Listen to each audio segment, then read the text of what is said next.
Civilizations in Age of Empires 2 usually are specialized in 1 or 2 unit classes. For example, you have archer civs, infantry civs, cavalry civs, siege civs, and then sometimes you have a archer civ that has a bit of decent infantry, and so on and so forth. However, there are certain civilizations that can do a lot of different things, and we call those versatile civilizations, the ones that have the most amount of options. In this video, we're going to be talking about the top 5 most versatile civs in the game. And I'm actually doing this because in the last top 5 video of a couple months ago, this was the top comment and it got pinned, and so therefore we're going to go ahead and do the viewer suggested video. And if you guys want to see a top 5 that you guys want to suggest, let me know in the comments what top 5 I should do next, and I'll pin the one that has the most likes and do it in the next top 5 video. So with all that said, let's go ahead and hop right in at number 5.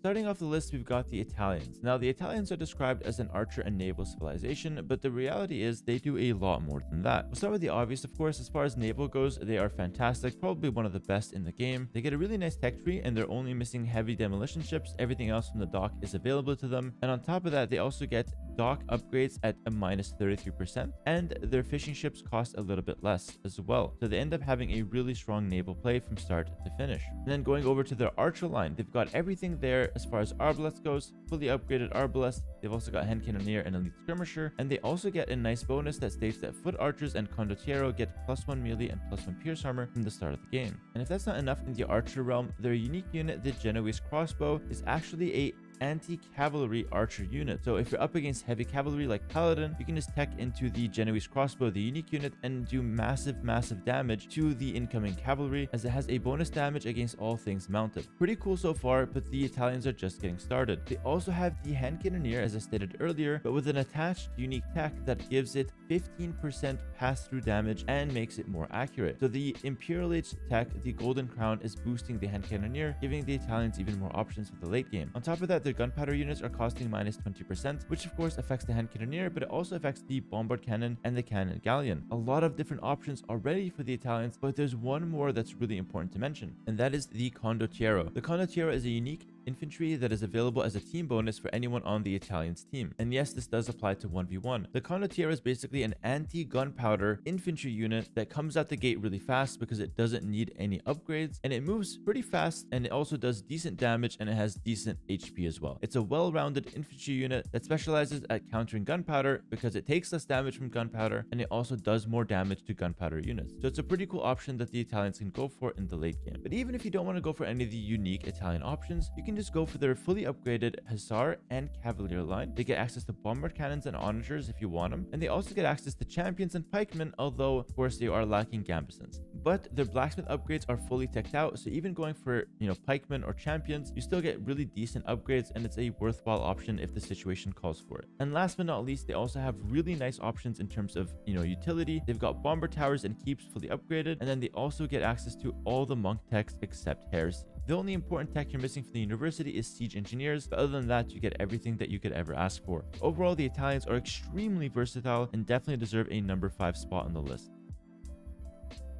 Moving on to number 4, we've got the Berbers. The Berbers are a strong cavalry and naval civilization, but as usual on this list, they have a lot more to offer than just that. We'll start with the obvious ones. Their naval is absolutely insane. They get access to everything, not a single tech missing in their dock, and on top of that, all of their ships move 10% faster. And yes, this does affect fishing ships, so fishing with the Berbers is actually a little bit more efficient, which is cool. It's a nice eco bonus on some water maps. And on top of that, in late game, you have some of the fastest fire ships that you can go for. Their heavy demolition ships move at lightning speed, so you can close the gaps easily and land some really big shots. But going back to the land for a moment, let's take a look at what they have available. Their cavalry is the forefront, the star of the show. They get a discount on stable units, 15% in Castle Age and 20% in Imperial Age, making their Hussar some of the most efficient in the game. And of course, it goes without saying that they have a fully upgraded blacksmith, not a single tech missing in the blacksmith. So therefore, going Hussar, Cavalier, or Heavy Camel Rider, all at a discount, all fully upgraded, feels really nice. Only thing you're missing is Paladin, but that's not a huge deal. Speaking of cavalry units though, we have the Genitor and the Heavy Cav Archer with full upgrades. But hold on, what is the Genitor? The Genitor is effectively a mounted skirmisher, and it's especially good at chasing other cavalry archers from opposing civilizations, or chasing down archers and skirms in low number, because the Genitor moves considerably faster than foot units. And so the Genitor acts as a really good way to control the map and have a skirmisher that can fly across the map and take really efficient trades. And if the trades are bad, he can easily just run away. The Genitor is a very solid unit and definitely one worth considering with the Berbers. Besides that, they have the Cav Archers that have full upgrades minus Parthian tactics, and that brings me to their unique unit, the Camel Archer. The Camel Archer is basically a stronger version of the Cavalry Archer, but it has a speciality against other cavalry archers. It does bonus damage against other mounted archers, so it's really effective at dealing with something like a Mangadai or just a generic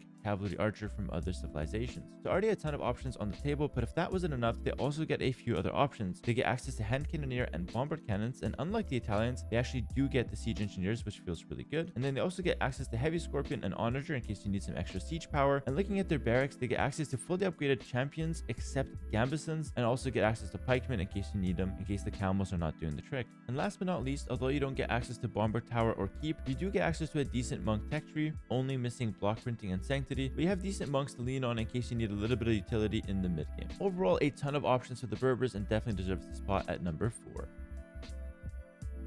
Moving on to number 3, we've got the Saracens, and when it comes to a wide open tech tree, the Saracens are basically your go-to civ. They are described as a camel and naval civilization, so we'll take a look at those options first. Their navy is pretty stacked. They get everything except fast fire ship and shipwright, and I won't lie, missing shipwright is a pretty big hit to the tech tree, but it's one of the few techs they miss that's important, so we'll give it a pass. But besides that, the tech tree for the dock is still very solid, and they also get 2 unique bonuses for their docks. Their galley line attacks 25% faster, which is a huge bonus and basically lets you win all late game galleon fights against generic civilizations, which is really cool. And then your transport ships have 100% HP extra and plus 20 carry capacity, which means a transport ship of the Saracens can hold up to 40 units. Pretty neat bonus, and you can create some really nice surprise attacks on water maps with the Saracens. Taking a look at their camels, they have a really nice bonus that gives their camels plus 25% HP, and this affects camel units because their unique unit, the Mameluke, also gets affected by this bonus. So in practice, this bonus basically gives the camel rider 145 HP in Castle Age. So as long as you get Bloodlines, you start at 145 HP, and then in Imperial Age with the heavy camel rider, you go up to 170 HP. Pretty solid bonus, and definitely makes their camel rider a force to be reckoned with. However, it's not just the camels they can go for with the Saracens. You have all kinds of options. Take a look at their archery range tech tree. You have everything available to you.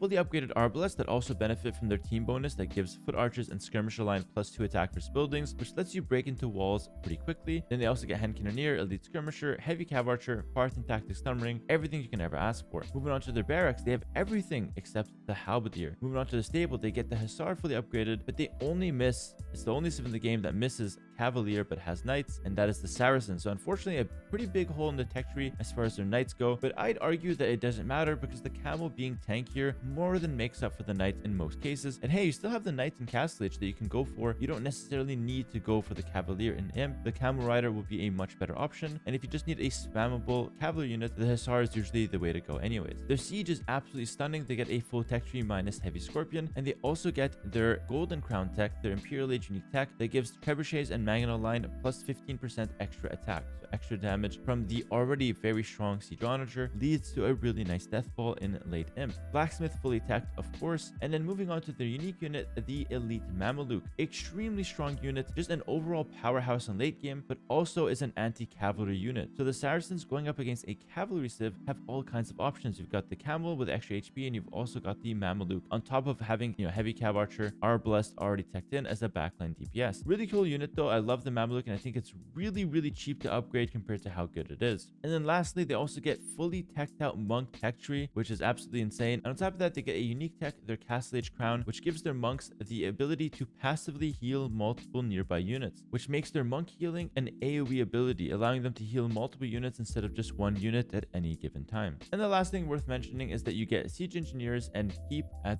the university, but no access to bombard tower, unfortunately. But overall, a pretty solid tech tree for the Saracens, and definitely deserves the number 3 spot. Moving on to a civilization now that does not have the best tech tree, but in my opinion is one of the most versatile civilizations in practice due to a certain bonus that gives them a discount on many different units. And that is, if you haven't guessed it, the Byzantines. The Byzantines have a lot of options as is, but on top of that, they also get a discount on 3 different unit lines. The camel riders, the skirmishers, and the spear line all cost minus 25%, making them very efficient in practice to switch between one and the other. The Byzantines are described as a defensive civilization, so all their buildings get extra HP from Dark Age all the way to Imperial Age, which is a really nice bonus that just helps everything out. I already mentioned there are 3 main unit lines that get a discount, so let's take a look at that. Starting off with their archery range, they've got the fully upgraded Elite Skirm and Arbalest. Elite Skirm also having that 25% discount that we talked about earlier, and they also get access to Hand Cannoneer and Heavy Cab Archer. Although the Heavy Cab Archer, although getting Thumb Ring, is not the strongest because you miss Parthian tactics and you also miss the Bloodlines. Their barracks though is fully teched out, having Champions and Halberdier fully upgraded, although you are missing the Blast Furnace from the Blacksmith, but you do get all other Blacksmith upgrades. So as far as infantry armor goes, Champions and Halberdier will be just as tanky as any other civilization that has generic fully upgraded infantry. Moving on to the stable, they have access to everything including the Paladin, but they're just missing Bloodlines, so you end up having slightly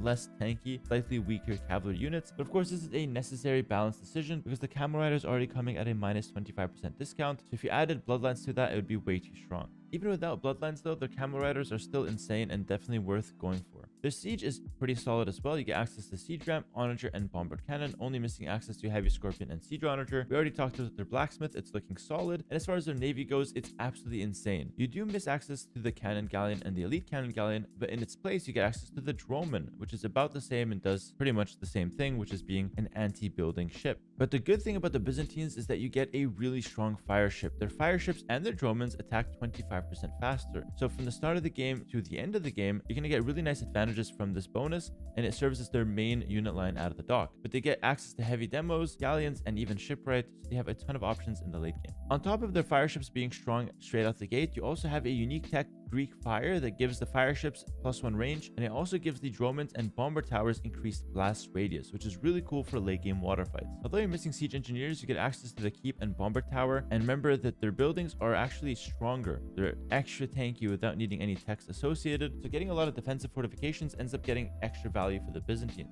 Moving on to their unique unit here, the star of the show, the Elite Cataphract.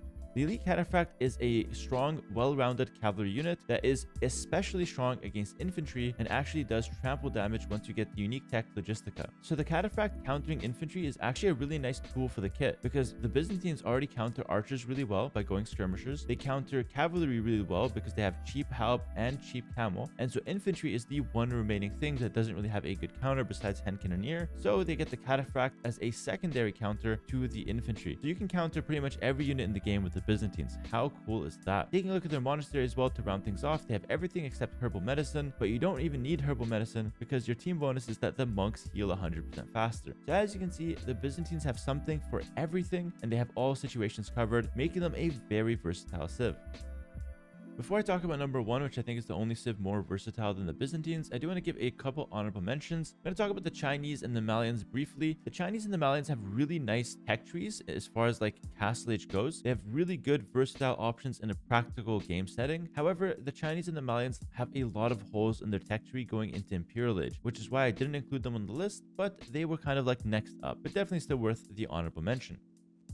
Moving on to number 1, the civilization that I think is the most versatile in the game, and that is the Spanish. Now, the Spanish are absolutely insane when it comes to versatility, but they have one major hole in their tech tree. They don't get access to the crossbow. It's the only civ in the game that gets access to the archer until the Bulgarians were released, which have the same issue that they don't get crossbow. So the Spanish were a legacy civilization from the Age of Conquerors. Well, not that legacy, but pretty legacy. And so at first glance, it looks like, holy, I'm missing the archer line. This is pretty bad. But if you take a look at everything else that they have, I mean, just take a quick glance at this. You've got the Hand Cannoneer, you got the Heavy Cav Archer, you got the Champion fully upgraded, the Halberdier fully upgraded, Hussar Paladin fully upgraded, all the Blacksmith upgrades. Your dock has everything. You're not missing a single upgrade from the dock. Your Monk tech tree fully upgraded. You're missing pretty much nothing when it comes to the civilization. You get access to Keep, Bombard Cannon, Bombard Tower. The list really goes on. But let's take a look at a few of their unique options. So as far as like specific bonuses for the Spanish, they don't have a lot going for them. However, they do have the gunpowder units that attack 18% faster, and their cannon galleons fire more accurately at moving targets because the projectile moves faster. So their gunpowder gets a nice couple bonuses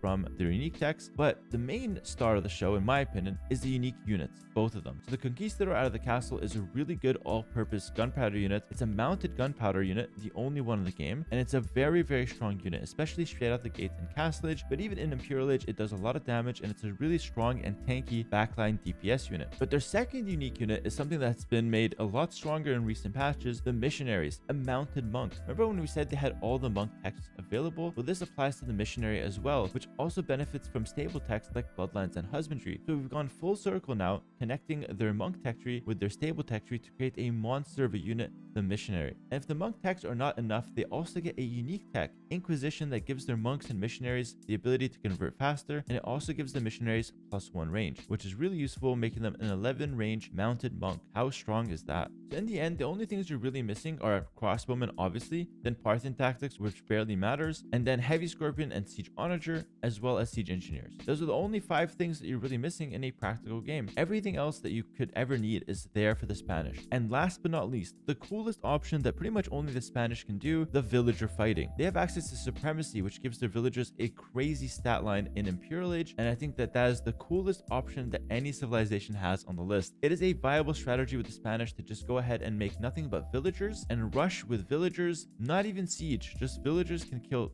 buildings, can kill units, and then maybe you can use forward keeps and bomber towers as well as castles to control the ground. And so villagers can be your entire composition in late game with the Spanish. And I actually have a video on my channel where I win a game with only villagers, so it's definitely possible and not that hard to do as well. All right, that's gonna do it for this video of top 5 most versatile civs. I went more in depth this video than I usually do because I really want to showcase just how versatile these civilizations were and just how many options they had at any given point in the game. Let me know what you guys think of this video in the comments below, if you guys agreed or disagreed with my list, or if I missed a civilization that is also very versatile. Do let me know. It's possible that I overlooked something. And of course, remember to comment what top 5 video you want to see next, and I'll pin the one that has the most likes. Take care, guys, and I'll see you guys in the next video. Peace.